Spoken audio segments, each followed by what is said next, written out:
Le Sénégal est en deuil.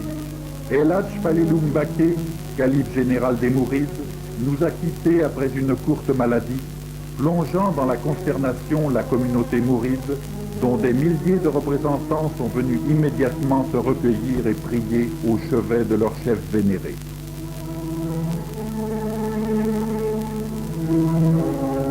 Fils cadet du fondateur de la confrérie, il avait succédé en 1945 à son frère Serigne Mamadou Moustapha Mbacké. Une amitié de plus de 20 ans le liait au président Senghor, qu'il considérait comme son propre fils. Il y a 5 ans, il présidait dans sa compagnie l'inauguration de la grande mosquée de Touba.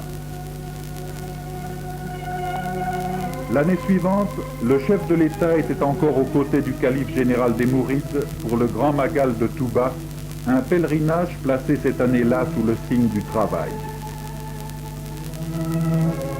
En dépit de ses 81 ans, El Hadj Falilou Mbacké avait tenu à assister cette année encore au Grand Magal.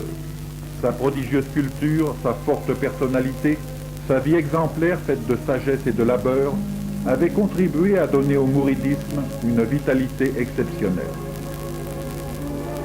Dès qu'a été connue la tragique nouvelle, le 4e calife de la confrérie, Serigne Abdoullah Lahat Mbacké, frère cadet du disparu, a reçu en la maison mortuaire les amis et les fidèles en compagnie du fils aîné du défunt, auquel ont été présentées les condoléances.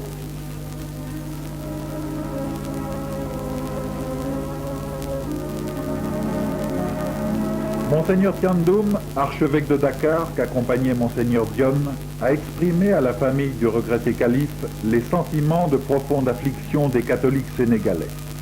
Le gouverneur du Sénégal oriental et de très nombreuses personnalités devaient se succéder sans interruption au domicile du défunt, tandis que depuis la France, le président Senghor adressait à la famille et aux disciples du disparu un télégramme exprimant son infinie tristesse et sa douloureuse sympathie.